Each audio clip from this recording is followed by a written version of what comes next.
Hi everyone, आप सभी स्वस्थ और मस्त होंगे। मैं भी अच्छी हूँ।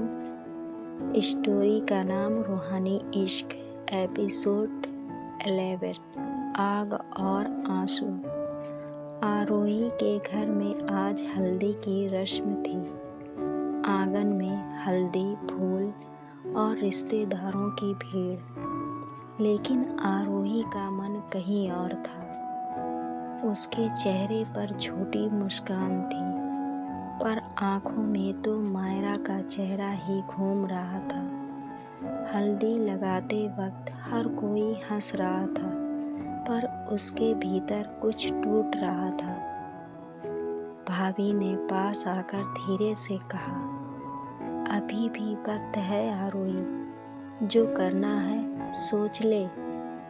आरोही अब बस मुस्कुरा दी, मगर उसकी उंगलियां कांप रही थीं। वो जानती थी अब या तो बगावत होगी या सब खत्म। दूसरी तरफ मायरा खिड़की पर बैठी थी, आंखों के नीचे काले घेरे, होंठ सूखे और दिल में उथल-पुथल मची हुई थी। वो हर आवाज पर चौंक जाती, हर सायरन पर डर जाती कि कहीं शादी का दिन ना आ गया हो। मायरा अपने आप से कहती है, अगर वो मुझसे दूर चली गई तो मैं खुद को भी नहीं पहचान पाऊंगी। उसने पुराने फोटो एल्बम खोला। उसमें दोनों की हंसती हुई तस्वीरें थीं। हर तस्वीर के पीछे कोई याद, कोई छूटा हुआ लम्हा, कोई वादा छिपा था। घर में बैंड बाजा, मेहमानों की भीड़ लग गई थी। आरोही की माँ बार बार कह रही थी, अब बस कुछ दिन और, फिर सब ठीक हो जाएगा। लेकिन आरोही को ऐसा लग रहा था जैसे हर रस्म उसकी रूह पर एक और ताला लगा रही हो। मायरा का नंबर अब ब्लॉक कर दिया गया था, लेकिन प्यार कोई नेटवर्क नहीं होता जिसे बंद किया जा सके। उस रात जब सब सो गए, आसमान में बादल गरज रहे थे। आरोही खिड़की से बाहर देख रही थी और उसे ऐसा लगा जैसे मायरा की आवाज हवा में घुल हो। आरोही, चल मेरे साथ, बस एक कदम और हम आजाद होंगे। उसके भीतर कुछ टूट गया।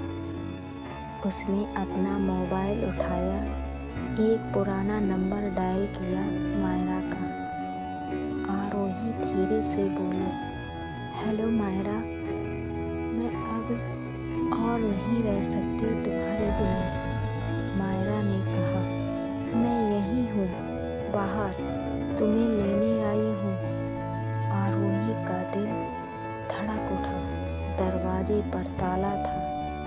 आरोही ने बिना आवाज किए उसे खोला, पायल उतारी और चुपचाप बाहर निकली। गली के उस पार मायरा की बाइक खड़ी थी। जैसे ही नजरें मिली, दोनों के ही आंखों में आंसू झिलमिला उठे। चलो, बस इतना कहा मायरा ने, और दोनों रात की अंधेरी सड़क पर निकल पड़े। बारिश तेज हो रही थी, कपड़े भीग चुके थे, पर दोनों को परवाह नहीं थी। वो हंस रही थी, रो रही थी और बस एक दूसरे का हाथ थामे जा रही थी। सुबह जब ट्रेन की सीटी बजी, दोनों प्लेटफॉर्म पर खड़ी थी। आरोही पहली बार खुलकर मुस्कुराई और बोली, लेकिन मुझे डर लग रहा है, पर तुम साथ हो तो सब ठीक होगा। मायरा ने कहा, अब डर का वक्त चला गया, अब बस प्यार का वक्त है। ट्रेन चली और पीछे रह गया वो शहर, वो घर, वो लोग, वो नाम जो अब मायने नहीं रखते थे।